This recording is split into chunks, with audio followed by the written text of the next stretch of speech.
is the Big O Show. This is the Big O Show. Favorite year covering the Dolphins football, the most memories when you started doing Dolphin pre and post game. Anthony, I mean, you know, I have to go with the Zach and Jason years. They didn't end very well every year because, unfortunately, you know, Jimmy flopped in the playoffs pretty much every time, and Wanstead also flopped in the playoffs too. But those were probably my favorite years because, you know, I got to know all those guys, and they were really good dudes. And that was a really fun defense to watch, man. I felt so bad for them because they would bust their asses and the offense could not support them. And it was always a struggle for that offense to score 17 points. So, you know, it just tough. But it was fun. Those guys, you know, Tim Bowens is a great dude. Jason Taylor is class. Zach Thomas is as perfect as they get as a human being. Pat and Sam are just absolutely fantastic people and characters and just great players, too, on top of all of that.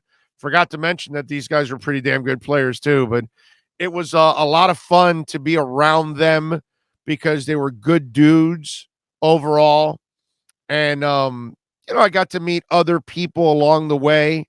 You know, Keith Sims, a guy that also I've got a friendship with. I was able to cover his final days with Shula, and then the Shula's final days, then his final couple of years with Jimmy, and got to know Keith. So Keith and I go back and forth on crypto all the time, by the way. Speaking of crypto, Keith Sims is huge on crypto, actually. So he and I are texting back and forth, talking crypto all the time. So I've been giving him some pointers on crypto and helping him out and building a little portfolio there as he tries to figure this thing out. So I've impressed him lately with some skills on some coins because I give him some coins and they've gone way up, and he's like, "Holy crap, keep it coming, oh." So he's loving the crypto trip too right now.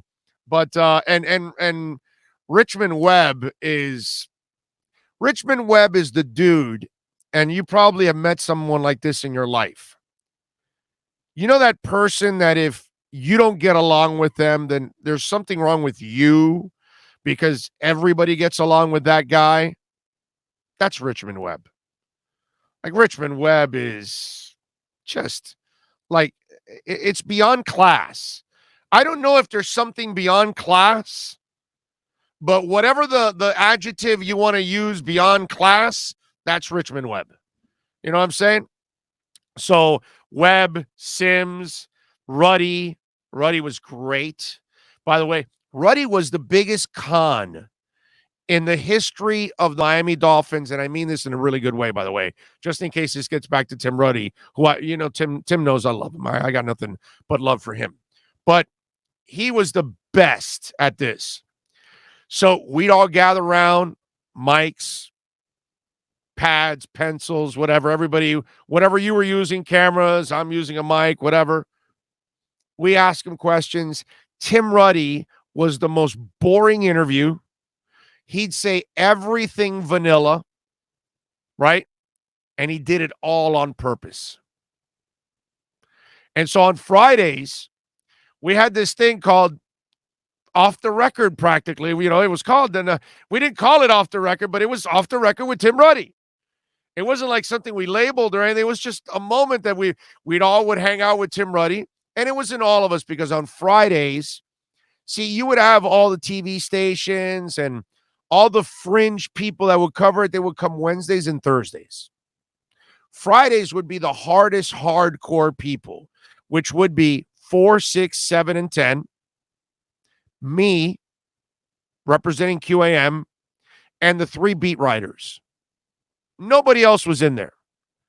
None of the cable outlets, none of the whammy or anything else that was fringing, and the second beat writers, the columnists, none of those people came on Fridays. Okay, it was a very small crew. It was the crew that was going to be there every day for every event, for every press conference. Those of us.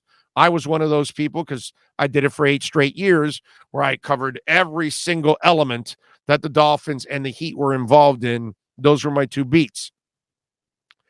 So, whoa, damn it. I think I just ruined my keyboard. Okay. Okay. Don't spill water on your keyboard. It's never a good thing. So, so we get there and it's one of those deals where, let me make sure I'm not messing with this. So, that we have that whole thing where Ruddy is talking, right? And Ruddy is hilarious. He's cracking jokes and making fun of people. And, he was awesome. Like, he was one of my favorite dudes to talk to and super smart. Obviously, Notre Dame guy, all that. He's the guy that would like give financial advice to the guys in the locker room. They would come to him about investments and all that because Ruddy's super smart guy. But he had a great personality that nobody ever found out about.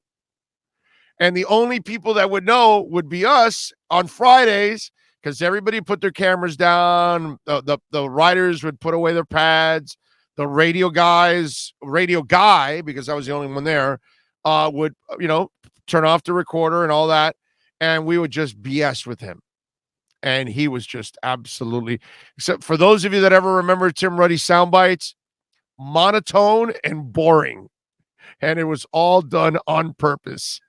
I'm sure anybody that knows Tim Ruddy now says, yeah, no, that's not Tim Ruddy. That's not the guy I know because I was hanging out with him at a party and he was pretty funny.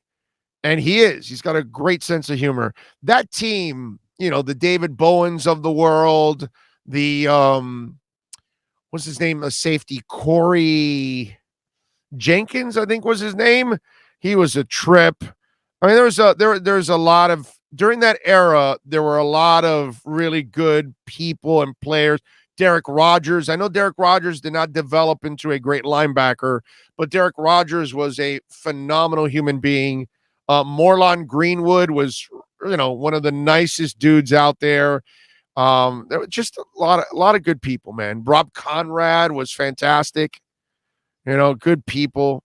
That was a lot of fun. That was a lot of fun. That was and there were some rough times because obviously the seasons didn't end well. Then when we got into the Wanstead era, it went ugly. Obviously, it started off pretty well, but then obviously it was fading. It was fading fast, and they had to make the changes. But yeah, there was a lot of things to like from those errors and people. Edwin says Zach Thomas should have been in the Hall of Fame already before Brian Urlacher. I have no problem with putting Zach in the Hall of Fame. I hope he gets there. He got close this past year, so hopefully he'll get in. Radically says Richmond Webb was a great offensive tackle. I bet he could help the Dolphins offensive tackles today. He should be hired as a consultant minimum. Radically, that we have this tendency, okay, and you just showed it right now. We have this tendency to think that ex-players want to be this. And most of these guys, they don't want anything to do with football anymore. They want to move on. They're done with it. And they don't want to put in the hours it takes, especially to be a coach. Because to be a coach, man, it takes a lot of hours. And so most of these guys don't want to do it. I doubt it very much. If you know Richmond Webb and his personality, I don't think his personality fits coaching at all. I don't. I think maybe coaching kids, he might be good, but I don't think he would want to deal with adults, and I don't think he would want to deal with today's young adults. These Generation Zs that are there now. I don't know. It's not a situation I think would work out for him.